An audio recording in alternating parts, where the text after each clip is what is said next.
আমার নেতা শেখ হাসিনাকে, আমার নেতা শেখ হাসিনা এই কারণে আপনি আমাকে যত ইচ্ছা আপনি আমাকে ধুলাই করতে পারেন, আপনি আমার আনফলো করে আপনি আমাকে জাতীয় বেঈমান হিসেবে ঘোষণা করতে চান, তাহলে আমি আপনার সাথে নাই। এই সরকারের যে ডায়াবেটিস আছে এটা সরকারের প্রশাসন বুঝতে পারে নাই, কিন্তু তারা যে একটা মাস্টার প্ল্যান অনুযায়ী আগাচ্ছে এবং এর মধ্যে যে অনেক বড় বড় খেলা চলে আসছে এটা ওনাদের এই ধারণা ছিল না। এই ছিল না যে জিনিসটা, এইটাই তো সরকারের ব্যর্থতা।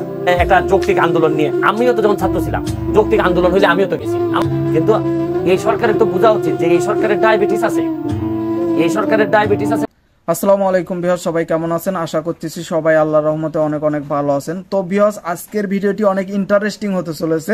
ব্যারিস্টার সুমন সাহেব প্রধানমন্ত্রীকে বলেছে আমি আর আপনার সাথে নাই, এবং তাকে এই সরকারের ডায়াবেটিস আছে এই কথা বলেছে। কেন বলেছে আমরা ভিডিওটি না টেনে সম্পূর্ণ দেখতে থাকি। তারা ভাবছেন কি জানেন, তারা ভাবছেন যে এটা একটা ছাত্রদের আন্দোলন, এটা তো 2-3 দিন 5 দিন 10 দিন গেলে কোনো অসুবিধা হবে না, এটা এদের সাথে হয়তো একটা পর্যায়ে আলোচনা করা যাবে। কিন্তু এই সরকারের তো বোঝা উচিত যে এই সরকারের ডায়াবেটিস আছে, এই সরকারের ডায়াবেটিস আছে মানে হচ্ছে গিয়ে কি সামান্য একটা কাটাছেড়া হইলেই বার্ডেমে আসা লাগবে। এই সরকারের যে ডায়াবেটিস আছে এটা সরকারের প্রশাসন বুঝতে পারে নাই। কারণ হচ্ছে গিয়ে ছাত্রদের আন্দোলন তো বুধ বৃহস্পতিবার পর্যন্তই ছিল, এরপরে তো জঙ্গি চলে আসছে, এরপরে জামাত শিবির চলে আসছে। তো এইটা তো সরকারের বোঝা উচিত ছিল যে এইরকম একটা কাটাছেড়া ডায়াবেটিস যখন আমার শরীরে থাকে, এই কাটাছেড়া নিয়ে যখন আমি বয়ে বেড়াবো তখন যে এটা সেপটিক হইতে পারে, এটা তো ওই সরকারের, আপনি দেখেন ইন্টেলিজেন্স এজেন্সি যারা, তারাও তো বুঝতে পারেনি। 6 জুলাই ওবায়দুল কাদের বলেছিলেন যে কোটা এবং শিক্ষক আন্দোলনের উপর ভর করেছে বিএনপি, অর্থাৎ 6 তারিখেই কিন্তু বুঝে গেছেন যে এখানে যে আন্দোলনে অন্য শক্তিগুলো আস্তে আস্তে আসছে, কারণ বিএনপি কিন্তু ওই দিন আন্দোলনটাকে সমর্থন দিয়েছে। তার মানে কি 6 তারিখের পর থেকে তো গভর্নমেন্ট বা প্রশাসন সাবধান হতে পারতেন। উনি যেহেতু বলেছেন যে ভর করেছে, তো আমার কাছে মনে হইতেছে যে ভর করার পর কি রিয়াকশনটা হইতে পারে এই ব্যাপারে ওনার ধারণা ছিল না। উনি ভাবছেন যে তারা ভর করছে এটা হয়তো মৌখিক ভাবে বা এটা নৈতিক সাপোর্ট দিয়েছে তারা এই আন্দোলনে, কিন্তু তারা যে একটা মাস্টার প্ল্যান অনুযায়ী আগাচ্ছে এবং এর মধ্যে যে অনেক বড় বড় খেলা চলে আসছে এটা ওনাদের এই ধারণা ছিল না। তারপরে আপনি আরেক জায়গায় বলেছেন যে ওই দিনই যে ওরা সুযোগ পেলে পদ্মা সেতু ভেঙে দিত, এবং এই জামাত জঙ্গিদের ব্যাপারে আপনি বলছেন যে তারা বিদেশেও সক্রিয় ছিল, অনেক টাকা পয়সা খরচ করছে এবং সুযোগ পেলেই তারা ফায়দা হাসিল করবে, এইটা আসলে সরকারের ভাবনার মধ্যে ছিল না। তো ভিউয়ার্স, আজকের এই ভিডিওতে সুমন সাহেবের কিছু কথা আপনাদের ভালো লাগবে, কিছু কথা খারাপ লাগবে, তো আপনারা ভিডিওটি না টেনে দেখুন। এই ছিল না যে জিনিসটা, এইটাই তো সরকারের ব্যর্থতা। সরকার ধরেন আপনি অলরেডি তো বিএনপি এবং জামাত দুর্বল হয়ে পড়ে আছে, কিন্তু বিষ তো আছে।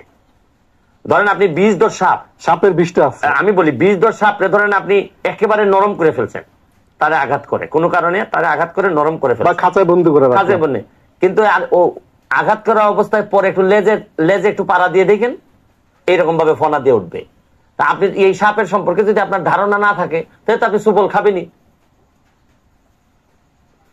এখন আমরা আজকে যেটা দেখলাম যে গতকালকে যে সিদ্ধান্তটা হয়েছে 14 দলের বৈঠকে যে জামাত শিবিরকে নিষিদ্ধ করা, এবং আগামীকালকের মধ্যেই হয়তো সরকারের ঘোষণাটা আসবে নির্বাহী আদেশে। আপনি তো আন্তর্জাতিক অপরাধ ট্রাইব্যুনালেও ছিলেন, সব মিলিয়ে এটাকে আপনি কিভাবে ব্যাখ্যা করবেন? না, এটা দেখেন, এটা একেবারে সরকারের সিদ্ধান্ত, আমি সরকারের কেউ না, আমি একজন স্বতন্ত্র এমপি হিসাবে, আইনজীবীও। আপনি যে আইনজীবী বা আন্তর্জাতিক অপরাধ ট্রাইব্যুনালের প্রসিকিউটর যে টাইমে আমি ছিলাম, এই হিসাবে যদি বলেন আমাদের আসলে এই স্বাধীনতার সময়ে এই যে জামাত শিবির যে ভূমিকা, এই ভূমিকা অনুযায়ী পৃথিবীর কোন দেশে তো এদের রাজনীতি করতে পারার কথা না। অন্য দেশে এইরকম যারা স্বাধীনতার বিরোধিতা করছিল তারা তো ওইভাবে রাজনীতি করতে পারে নাই। তাও তো বঙ্গবন্ধুর কল্যাণে এখানে রাজনৈতিক বা বিভিন্ন ভাবে মাফ করার কারণে পরে আদালতের মাধ্যমে ওরা বিভিন্ন সুযোগ পেয়েছে। জিয়াউর রহমানের আমলে আসলে মেইনলি তো সুযোগটা তৈরি হয় বঙ্গবন্ধু ক্ষমা করার পরে, এরা এটাকেই ব্যবহার করে। কিন্তু বঙ্গবন্ধু কিন্তু যুদ্ধাপরাধীদের বিচার ক্ষমা করেননি, ক্ষমা করছেন যে সাধারণ যারা বিরোধিতা করছে তাদের।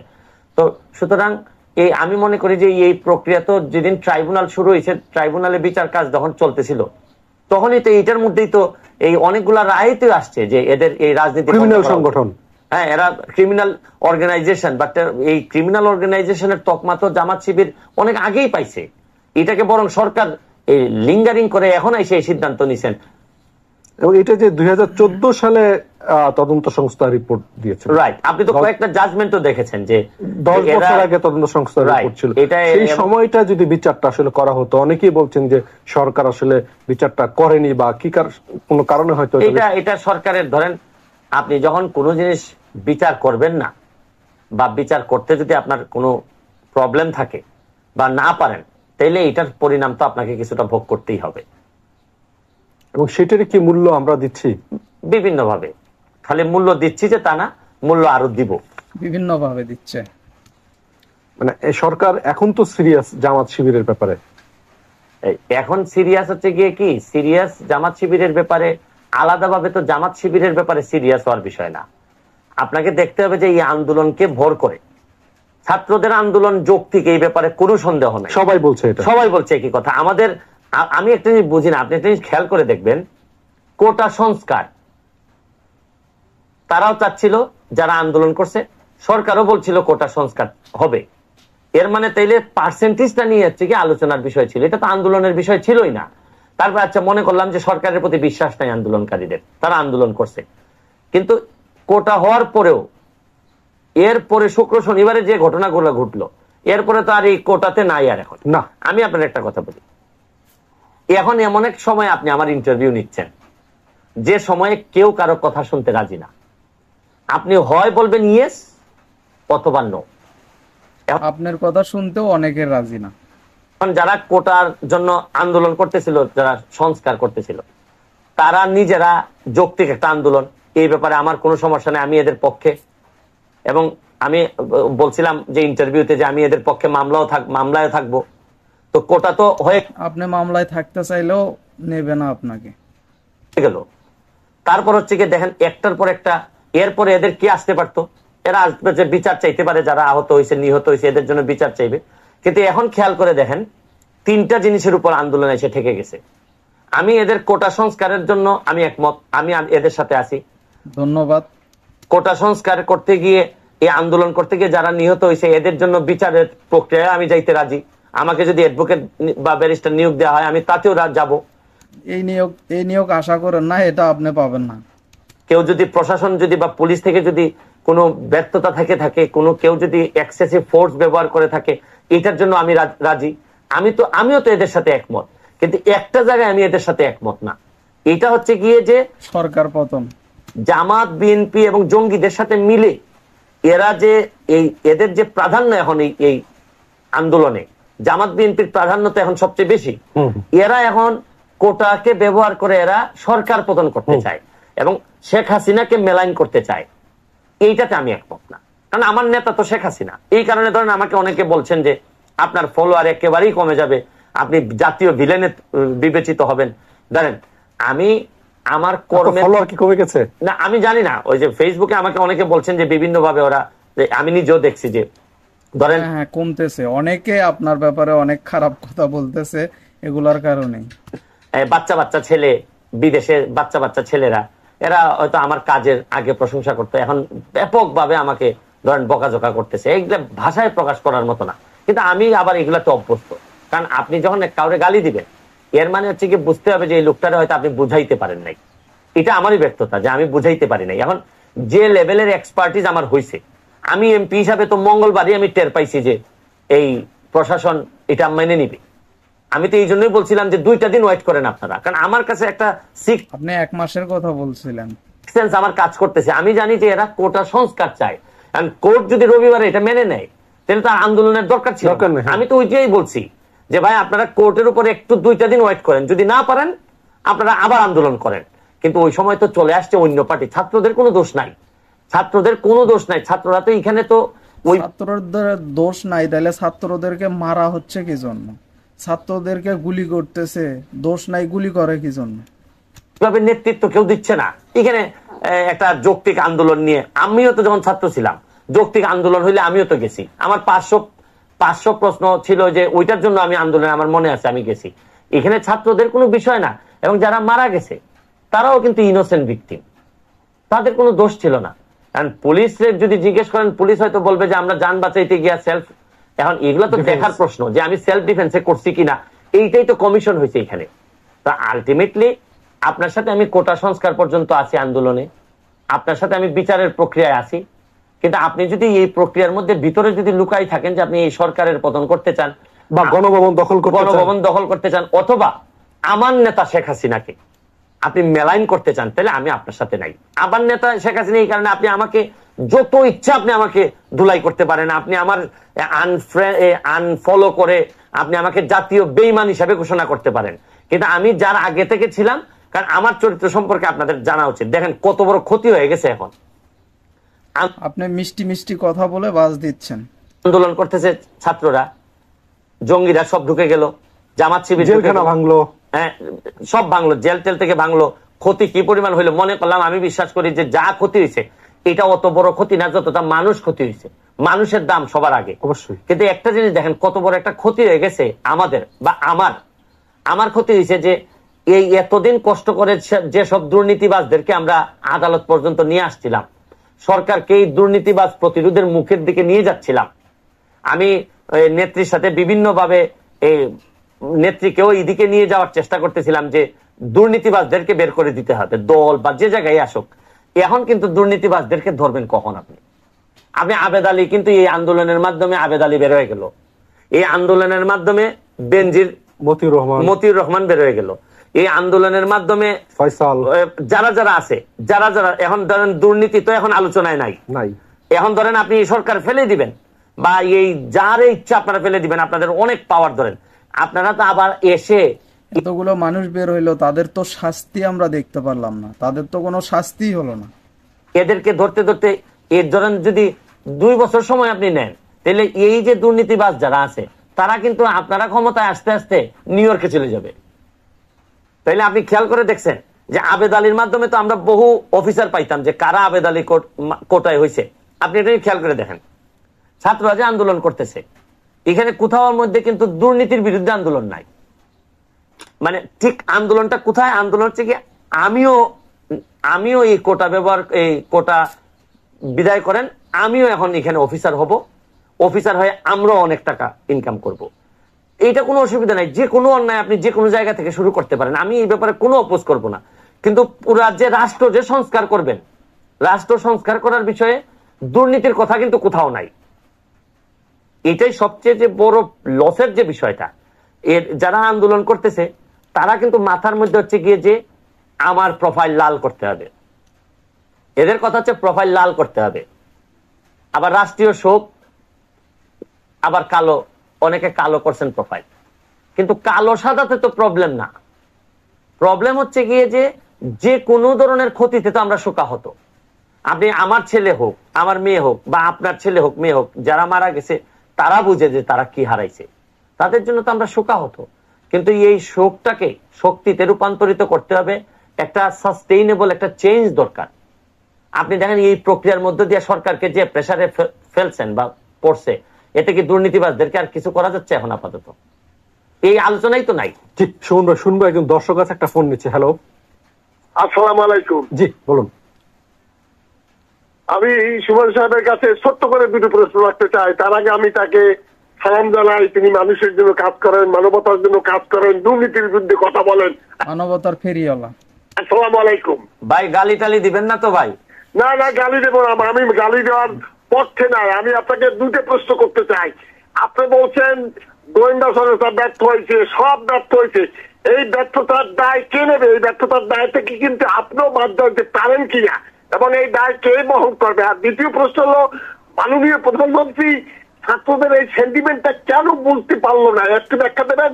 তার সাথে যুক্ত করতে চাই, গোয়েন্দা সংস্থা কেন সঠিক সময় জামাতের বিএনপির আমরা দোষারোপ করছি, ঠিক আছে, কিন্তু তাদের এই তৎপরতা সম্পর্কে সঠিক তথ্য দিতে পারলেন না কেন? আপনি একজন আওয়ামী লীগের নিবেদিত প্রাণ হিসেবে, একজন কর্মী হিসেবে কেন রাজপথে তাদের এই কথা তুলে ধরলেন না? অনেক সুন্দর একটা প্রশ্ন করেছে। আমি দিয়ে দিই, কারণ এরপর আর মনে থাকে না। আমি প্রশ্ন ধরে দেবো আপনাকে। বিরতির আগে একজন দর্শক যে প্রশ্ন করেছিলেন, যে একজন দর্শক আছে, দর্শকের ফোনটা একটা নিয়ে নিই। হ্যালো, আসসালামু আলাইকুম। জি বলুন। আমি আব্দুল ওয়াহাব মন্ডল রাজবাড়ী থেকে বলছিলাম। জি।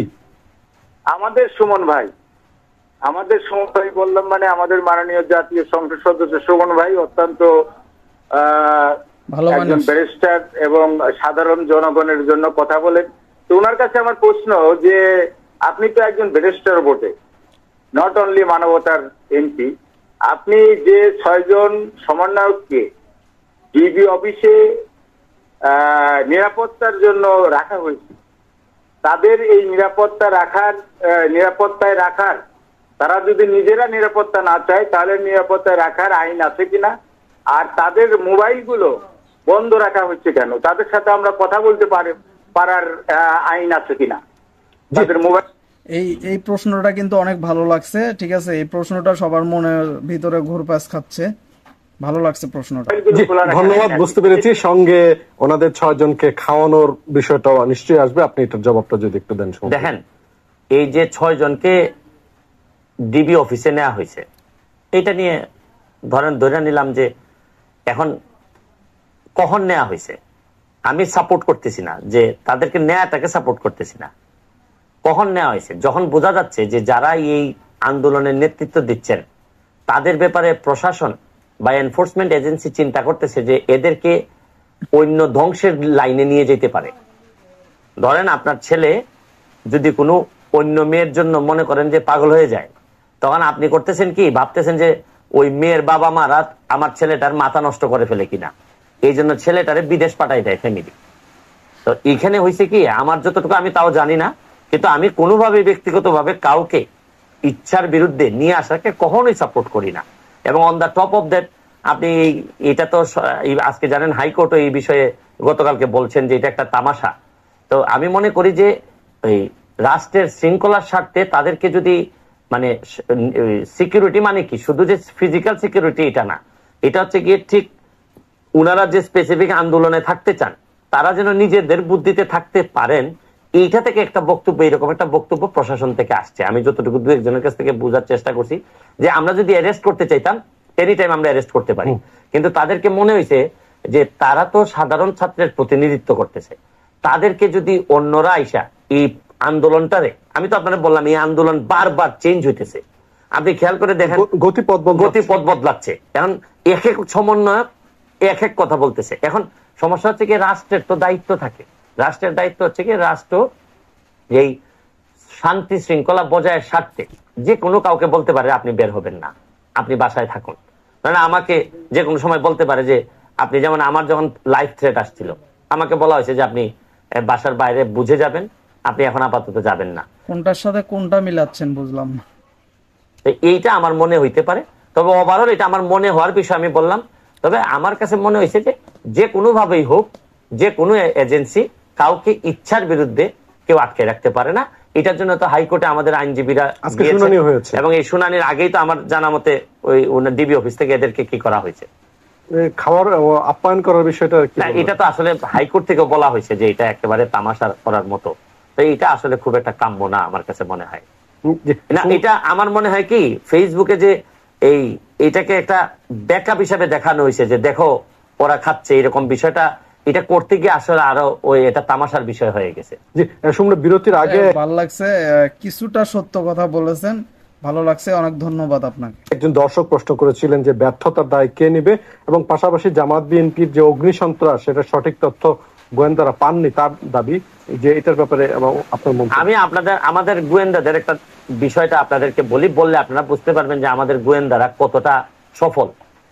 আমি যখন এমপি নির্বাচন করতে যাই তখন দলের কাছে গোয়েন্দারা রিপোর্ট পাঠান যে কার জনপ্রিয়তা কত বেশি।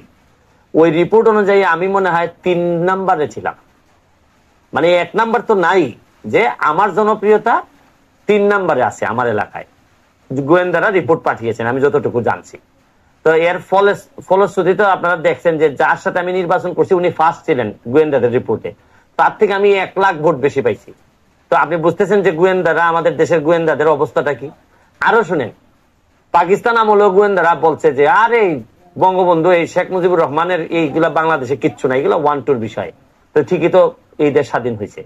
তা আমাদের গোয়েন্দাদের অবস্থা কিছুটা, কিছু কিছু ক্ষেত্রে যে একেবারে সফলতা নাই তা না, আছে, জঙ্গি দমনে সফলতা আছে, কিন্তু এইসব বিষয়ে যতটুকু দরকার একেবারেই অতটুকু ছিল না। আর আরেকটা বিষয় হচ্ছে কি দায়টা কে নিবে, দায়টা যথারীতি এই যে সরকারকে বহন করতে হবে। সরকার যে একটা সেই কি পর্যায়ে চলে গেছে, এটা তো এইগুলার দায়ী তো, নাইলে তো আর সরকার এরকম একটা মধ্যখানে মাত্র 6 মাস হয়েছে এই সরকারের বয়স, এরকম সময় তো এরকম একটা আনকমফোর্টেবল পজিশনে পড়ার কথা না।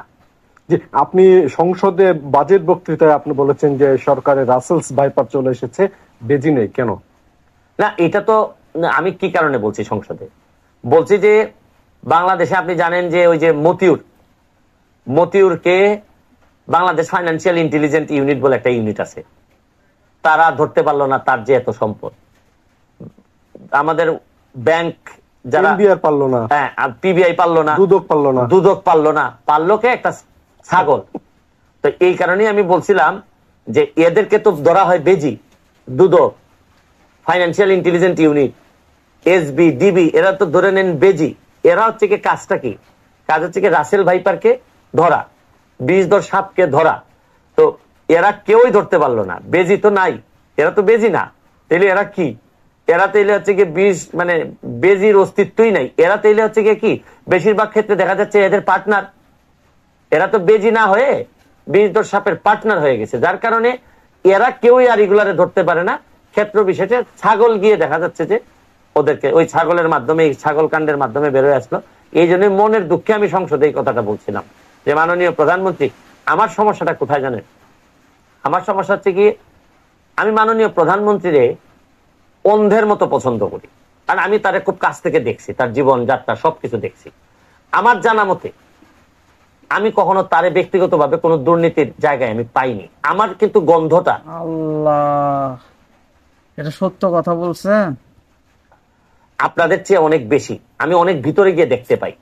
কিন্তু ওনার সমস্যাটা কোন জায়গায় জানেন? সমস্যাটা আশেপাশে যারা অনেকেই আছে তারা তার স্ট্যান্ডার্ড ক্যারি করে না, এবং ওনার এই এই এই ক্ষতিটাই ওনাকে সবসময়, আপনি একটা জিনিস খেয়াল করে দেখেন, বঙ্গবন্ধু, আজকে বঙ্গবন্ধুরে সবচেয়ে বেশি ক্ষতিগ্রস্ত করছে তো যারা বেশিরভাগ সময় যারা নিজেরা দুর্নীতি করে বঙ্গবন্ধুর নাম নেয়।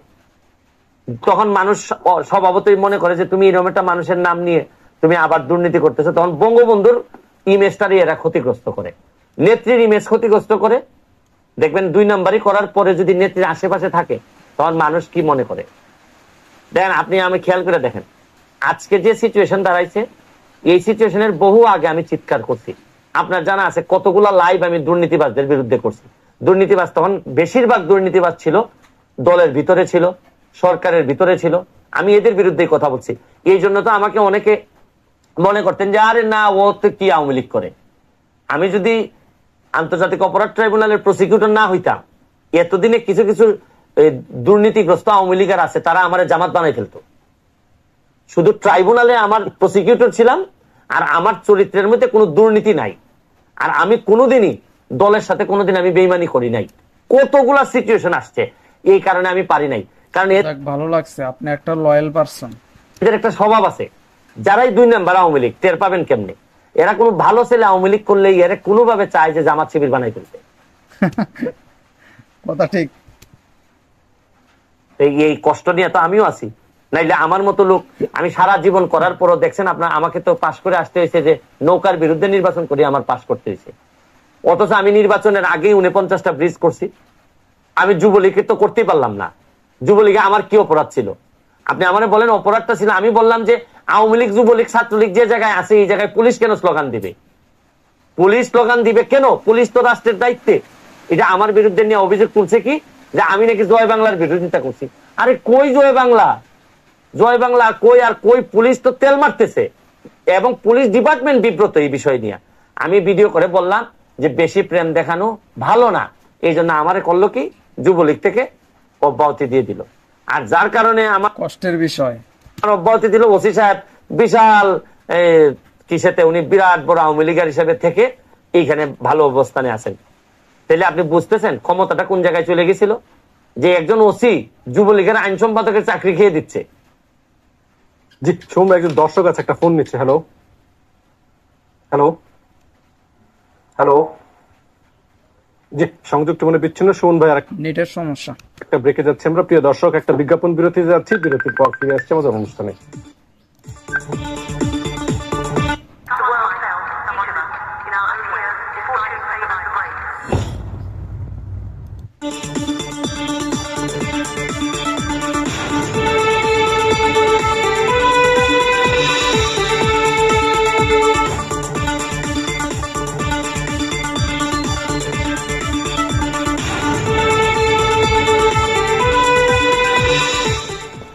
প্রিয় দর্শক, বিজ্ঞাপন বিরতির পর আমরা আবারও ফিরে এলাম নেটওয়ার্ক নিউজ আর এক্সট্রা অনুষ্ঠানে। সুমন ভাই, আপনার কাছে যেতে চাই যে আপনি অনেকদিন আগে এমপি হিসাবে আপনার নিজের পাওয়া সম্মানী এবং সরকারি বরাদ্দের তথ্য সামাজিক যোগাযোগ মাধ্যমে আপনি প্রকাশ করেছিলেন। এইটার ফলে সংসদেই আপনার সহকর্মীরা আপনার বিরুদ্ধে ব্যবস্থা নেওয়ার জন্য মাননীয় স্পিকারের কাছে আবেদন করেছিলেন। দেখেন, মানে একটা বিষয় হচ্ছে কি, আমি কত সম্মানী পাই বা আমার এলাকার মানুষ কত টাকা বরাদ্দ পাচ্ছে, এটা বলাটা তো একটা স্বাভাবিক জিনিস। এই স্বাভাবিক জিনিস গত 50 বছর ধরে কেউ করছে না, কেউ বলে নাই। এটা আমার কাছে অস্বাভাবিক লাগতেছিল যে আমি তো এই টাকার মালিক না, আমি তো শুধু আমার সম্মানীটার মালিক, কিন্তু আমার এলাকার জন্য বরাদ্দ কত হয় এটার জন্য তো আমি মাত্র ট্রাস্টি, মানে আমার মাধ্যমে যায়। তো এটা আমি বলবো না কেন? অথচ এটা বলার কারণে প্রতিবাদ করছে কে জানেন? বিরোধী দল, চুন্নু সাহেব। বিরোধী দলের তো এই কাজ না, বিরোধী দল তো আরো সরকারের বিরুদ্ধে আরো স্ট্রংলি কথা বলছে, জবাবদিহিতা চাইবে, বরং সে বিচার দিতেছে যে তার নাকি, শুনেন, আমি যেদিন এইটা ওপেন করে দিছি, চুন্নু সাহেব যখন আমার বিরোধিতা করছে, তখন আমি বুঝে গেছি যে আমার কপালে দুঃখ আছে। আমি সংসদ সদস্য হইলেও আমি এই উনাদের, এবং আরো মজার বিষয় কি জানেন, চুন্নু সাহেব যখন এই বক্তব্য দিচ্ছে সংসদে বিচার, সরকার দলীয় আমার আওয়ামী লীগের প্রায় 50 জন সংসদ সদস্য হাততালি দিচ্ছে। তখন আমার কলিজা ফেটে গেছে যে আমি কাদের জন্য এগুলা করি? এটা তো বঙ্গবন্ধুর আদর্শের একজন সৈনিক দাবি করলে আমি টাকা আমার কাছে ওইটা বলবো না কি কারণে? আমি ওই দিনই বুঝছি যে আমার কপালে এটা নাকি বলছে যে এলাকার লোকজন নাকি গেলে জিজ্ঞেস করে যে কত টাকা পেয়েছো, এরকম। তোমার ব্যাপারে তোমার এলাকার মানুষের এত সন্দেহ কেন? এর মানে তুমি টাকা মারো? তোমার ব্যাপারে আমার ব্যাপারে আমার এলাকায় যান, গিয়ে বলেন যে আপনাদের এমপি নাকি টাকা খায়, বলেন কি কয় আমার এলাকার মানুষ। চাঁদাবাজি হয় কি এলাকায়? এলাকায় আরো একটা সুন্দর কথা বলি, চাঁদাবাজি বন্ধ করতে গিয়ে যে কত ঝামেলায় আছি, কারণ আমি তো 50 বছরের সিস্টেমে হাত দিছি। আজকে সকালে ঘটনা শুনেন, আমার মাধবপুর উপজেলায় পৌরসভার একজন চাঁদা তুলতেছে। তো যখন একজন বলছে যে আমি চাঁদা দিব না, কেন চাঁদা দিব? মহাসড়কে চাঁদা, বলে যে এই চাঁদার ভাগ এমপি সাহেবের চাচাও পায়। তো আমার ফোন দিছে, তা আমার তো চাচাই নাই, আমার বাবাও নাই। সাথে সাথে আমি ওসি সাহেবকে ফোন দিলাম, দিয়ে বললাম যে আপনি এখনই তারে ধরে নিয়ে আসবেন, ধরে নিয়ে এসে জিজ্ঞেস করবেন যে এমপি সাহেবের চাচাকে বের করো। তারপর যে ওসি সাহেব দক্ষতার সাথে ধরে নিয়ে আসছে, আইসা তারপর 200 লোক আসছে তার পক্ষে, আইসা ক্ষমা প্রার্থনা করছে। তখন আমি বলে দিছি যে সারা এলাকায় পানিশমেন্ট হিসেবে সারা এলাকায় বলবে গিয়া যে এমপি সাহেবের কোনো চাচা নাই, এবং চাচা মামা খালা কেউ পাতানো চাচা ছিল ওটা, এই চাঁদাবাজিতে কখনো ছিল না, থাকবেও না। এর মানে আপনি বুঝতেছেন আগের যে কালচার ছিল, আগের এমপি সাহেবের চাচা যে টাকা নিত, এই কালচারটা এখনো ব্যবহার করতে চায় এরা। সুতরাং আমাকে কি পরিমাণ স্টার্ন অ্যাকশন নিতে হয়, জিনিসটা কিন্তু ছোট।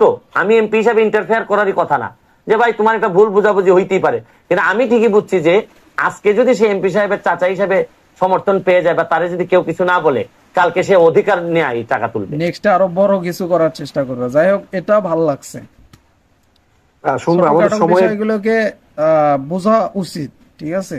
কারণ ওই জিনিসটা না বুঝলে পরবর্তীতে সেটা এতটুক থেকে এত বড় হয়ে যায়। একদম শেষ দিকে আপনি খোয়াই নদী নিয়ে আপনি 5 মাসের মধ্যে আপনি মরা নদী ছিল সেটাকে উদ্ধার করে আপনি স্পিড বোট চালু করেছেন, এবং শিবপুর খাল সেটাও আপনি ময়লা পরিষ্কার নিজে নেমে করেছেন, এবং চুনারুঘাট উপজেলা কমপ্লেক্সে গিয়ে আপনি একটা সময় দিয়েছিলেন 3 মাসের মধ্যে স্বাস্থ্য কমপ্লেক্স। সেটার কি অবস্থা? সেটা তো 6 মাস। সবগুলাই আমি আপনাকে বলি, মানে 50 বছরের যে খাল উদ্ধার হয় না, এটা উদ্ধার করছি নিজে নেমে, এমপি হিসাবে ময়লাতে নেমছি।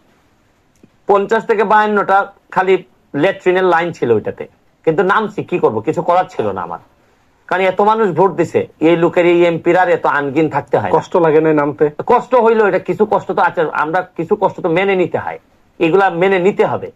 স্বাস্থ্য কমপ্লেক্সের ঝামেলা ছিল, পুরাটা পারি নাই, অনেকটুকু সলভ করতে পারছি। এবং আমি কতগুলা যে জায়গাটা আমি উদ্ধার করছি, এই জায়গাটা বিউটিফিকেশনের পরে আমি আপনাদেরকে দাওয়াত দিব, আপনি আমার এলাকায় গেলে আশ্চর্য হয়ে যাবেন, অনেকগুলা চেঞ্জ আসছে।